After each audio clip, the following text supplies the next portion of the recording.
Toe die blomme 1 jaar so mooi in Namakoland staan, besluit ek en my mense dis tyd om te gaan foto's neem. Van die blommekykers in Springbok se karavaanpark het entoesiasties vir ons vertel hoe pragtig die plate geel blomme by Lekkersing staan, 'n plekkie nie ver van Port Nolloth af nie.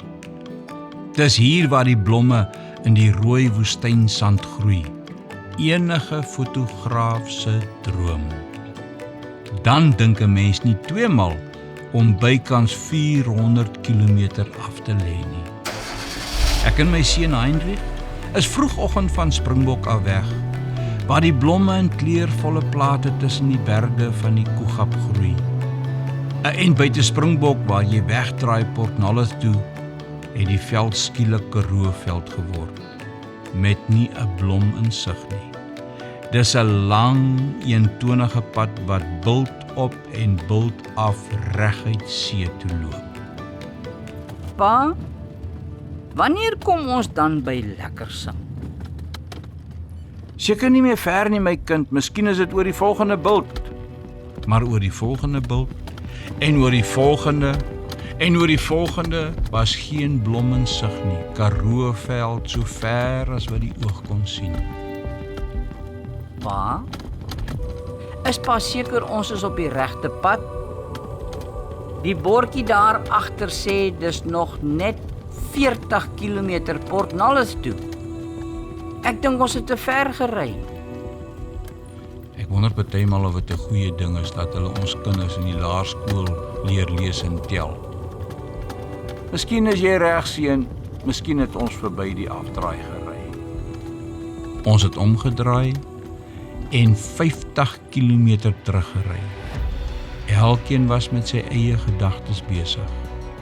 Ek kon die onsekerheid op my seun se gesig lees. Sy oë trek nes sy ma se en as pa se swerwers instink die dagpad soek. Wat ek nooit vir hom gesê het nie, was dat die petrolnaald gevaarlik na in die rooi begin lê het, net soos my sekerheid oor Lekkersing se blomme ook gevaarlik na aan twyfel se rooi kant begin lê. Seun, kyk 'n slag weer na die padkaart, of jy nie dalk iewers 'n afdraai Lekkersing toe sien nie. Die ou het geblaai en gesoek, maar sy kop het net bly skud terwyl hy iets van Lekkersing, gemompel het. eerder lekker soek en lekker verdwaal.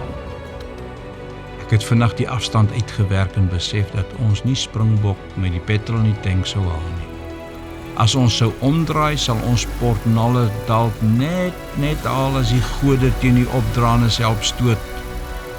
Ek het langs die pad stilgehou en die engine afgeskakel. Wat dink jy met ons doen, seun? Ons petrol is amper op. Die ou het opgekyk en ek kon die moedeloosheid in sy oë sien. Hy het die padkaartboek toegemaak en toe sê hy, Weet pa wat dink ek? Ek dink ons moet in die boek by hierdie pad skryf, die pad na nêrens.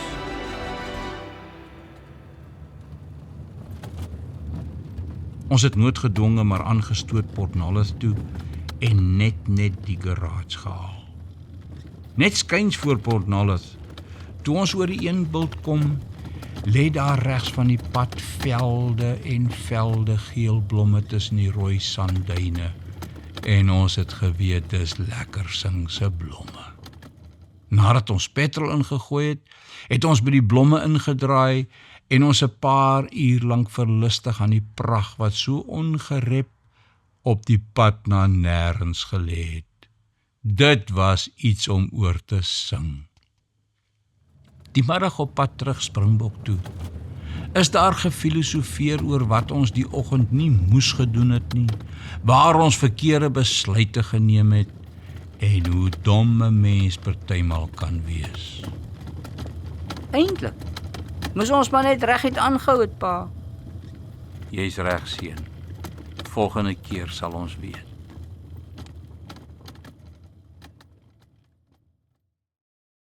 In sy gedig Belade van die Grysland vertel J.J. Opperman die tragiese verhaal van 'n jong man wat waarskynlik weens die tellende droogte en armoede die plaas verlaat en in die stad 'n nuwe heenkome gaan soek het.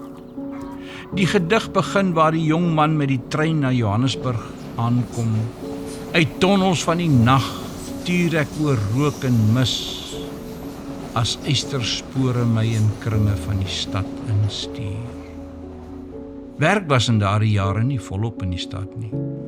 En Opperman beskryf baie vlugtig hoe die jong man eers met pik en graaf slote gegrou, toe olievate opgestapel en later in 'n meubelfabriek werk.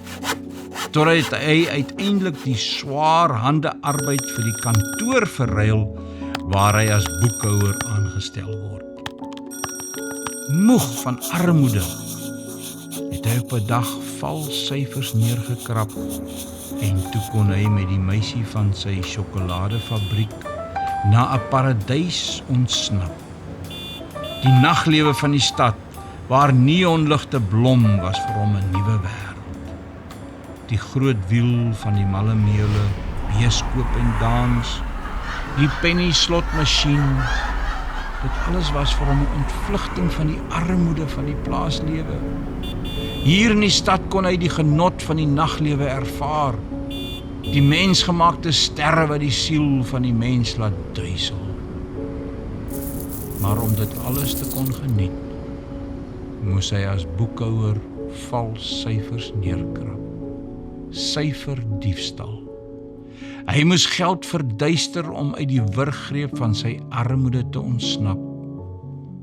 Kort maak Opperman melding van die vrees wat die jong man as gevolg van die geldverduistering met hom saamdra. As die rekenmeester kom, hoe sal ek kan verantwoord en verslag gee van sy eiendom? In een strofe beskryf die digter hoe die dag grou breek. Op tafelblad, links in my smalle kamer, staan leebottels in nat. Leebottels in rye op die tafelblad in 'n woonstelletjie iewers in die groot stad. 'n Lewensreis met groot verwagting, 'n pad wat uiteindelik na nêrens lei, 'n doodlooppad. En dan die hartseer versigtiging. O, week na week gebonde, 'n haas aan die ovale kring en agter my 6 honde. Soos in 'n hondewedren, waar die haas aan 'n ovaal kring gebonde is, om en om, sonder dat daar uitkom kans is, met 6 honde agter hom. Die vrees dat die dood enige tyd kan toeslaan. Uiteindelik beland die jong man in die hospitaal as gevolg van sy drankprobleem en die ewige vrees wat aanhoudend aan sy binneste knaag. Hier sien hy spookbeelde wat soos vlermuise na hom gryp. Nie lank hierna die beland hy in 'n inrigting vir geestesversteurdes. Deur tralies wat die tuin omsluit, kyk ek en my verwarde broers verlangend na die stad nog uit. En so eindig sy lewensreis in 'n doodlooppad, 'n pad na nêrens. Sy groot lewensverwagting, al sy drome eindig in 'n versigtiging toe hy van agter die tralies van gebondenheid na die stad uitstaar en die groot verlange nog sy hart omklem.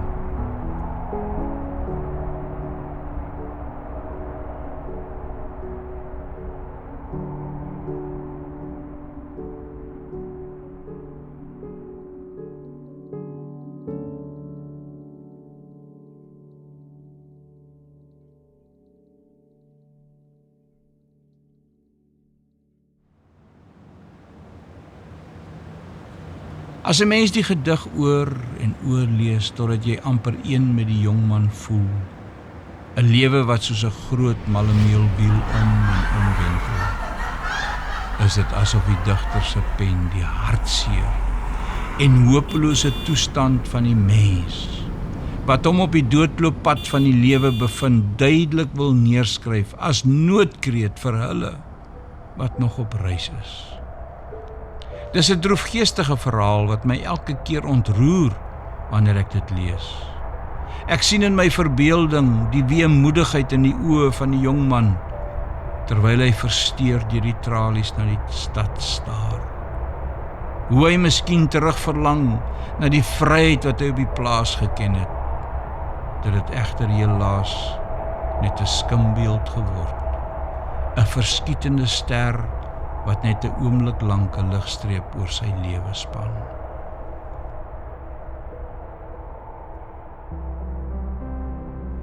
Die mens is in wese 'n reisiger, 'n pelgrim op pad. Vir sommige is hierdie pelgrimsreis 'n weldeurdagte, versigtig gekose pad waarop hulle gefokus bly. Vir ander weer is hierdie lewensreis 'n pad na nêrens. Dis 'n pad van welles, van sensuele opwinding. Dis 'n genotsieke pad, 'n singplaatpad, 'n stofpad, 'n hartseerpad en uiteindelik 'n doodlooppad. Ons kinders het ook in hierdie vinnige wentelbaan beland. Die sakkie albasters lê vergeet op die solder of pryk agter 'n glaskas in die museum saam met oupa se leesbrilletjie en ouma se heukellappies. Hulle vermaaklikheidswêreld het in 'n gespesialiseerde elektroniese oorlogmaakwêreld ontaard. Rooikappie loop nou met 'n selfoon en laserskyfgeweer deur die bos, omdat sy aan die feministe party behoort, wat propageer dat hulle die wolwe van hierdie lewe eiehandig kan trotseer. En ten spyte van internet, selfone, satellietskottels en tegnologie, wat die mense in staat stel om oor die hele wêreld met miljoene ander mense te kommunikeer, selfs met ruimtevaders wat iewers in die buitenste ruim en wentelbane voortsnel, ten spyte van dit alles, het die mens net eensamer geword. Ons kan duisende kilometers ver in die ruimte met ruimtevaders praat, maar ons het verleer om met mekaar oor die heining te praat. Ons het verleer om met mekaar op 'n tuinbankie te praat. Ons het verleer om met mekaar in die kombuis te praat. In die slaapkamer gaan dit nog ellendiger. Vir duisende mense is die lewenspad vandag 'n eensame hartseerpad en vir baie 'n doodlooppad.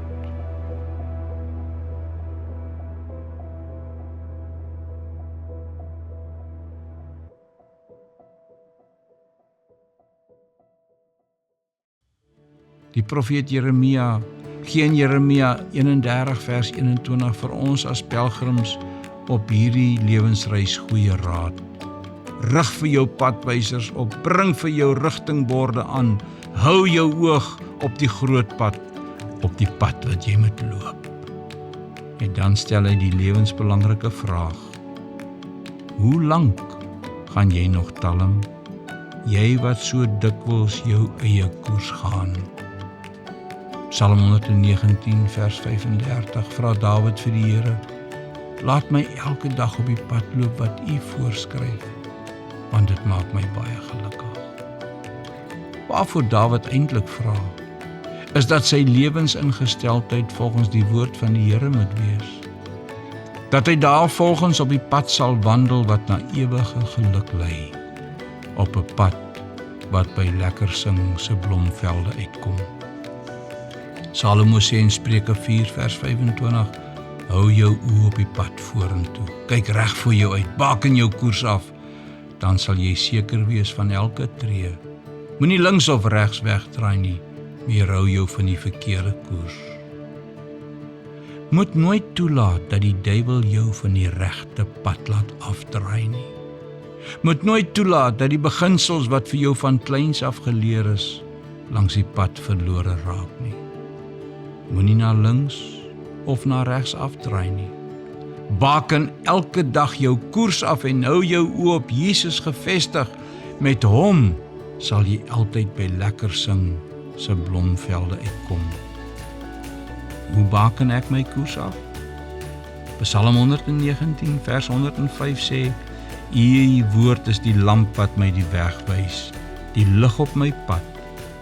As iemand die Here dien, leer hy hom watter pad hy moet kies. sodat hy voorspoed sal geniet en sy nageslag die land sal bly bewoon. My oë is altyd op die Here gerig, want dit is hy wat my voete uit die vangnet sal hou. The Message se parafrase stel dit pragtig. Take me by the hand, lead me down the path of truth. You are my Savior, aren't you? From now on, every road you travel will take you to God. Soms wil ek huil as ek hoor van mense wat al so lank op die pad saam met die Here geloop het en skielik op 'n dag afdraai en ander blomvelde gaan soek. Hulle het moeg geword vir die eentonige pad met sy bilte op en bilte af en die uitgestrekte Karooveld. Hulle het nie meer geglo daar is 'n plek soos Lekkersing met plate geel blomme in die rooi woestynsand nie. Op 'n dag het daar dubbelhekke dwars oor hulle lewenspad gestaan, geketting en geslot, terwyl die donkerte om hulle toesak. Baie dae bid ek, Here, hou my tog net op die pad. Dis so maklik om moedeloos te raak en om te draai. Dis so maklik om moed op te gee en te sê, ek is op pad na nêrens. Dis so maklik om te twyfel. Dis party dae moeilik om te bly glo, maar Here, ek weet wanneer ek saam met U loop, is ek nie op die pad na nêrens nie, dan is ek nie op 'n doodlooppad nie. Die wyse Salomo skryf dat die pad wat die kind van die Here loop, nie 'n pad is waarop die donkerte toesak nie, maar dat die pad van die regverdige soos helder oggendlig is wat groei en sterker word tot dit heeltemal dag is. My eerste Bybel wat ek as jong seun gekry het, is vandag vir my 'n kosbare besitting. In Februarie 1964 het Pa die volgende woorde vir my op die eerste bladsy geskryf. Jy is nou oud genoeg om te weet wat reg is en wat verkeerd is, Hein.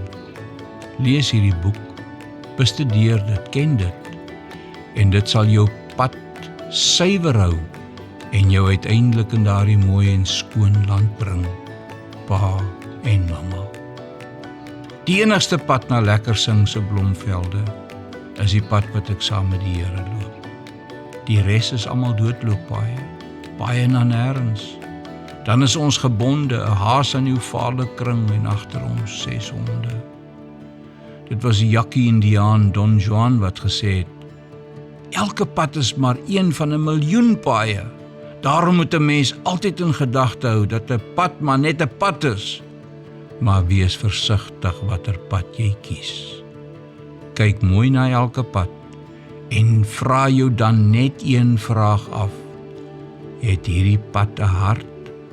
As hy het, dan is dit 'n goeie pad. Die pad van die Here is altyd 'n pad met 'n hart.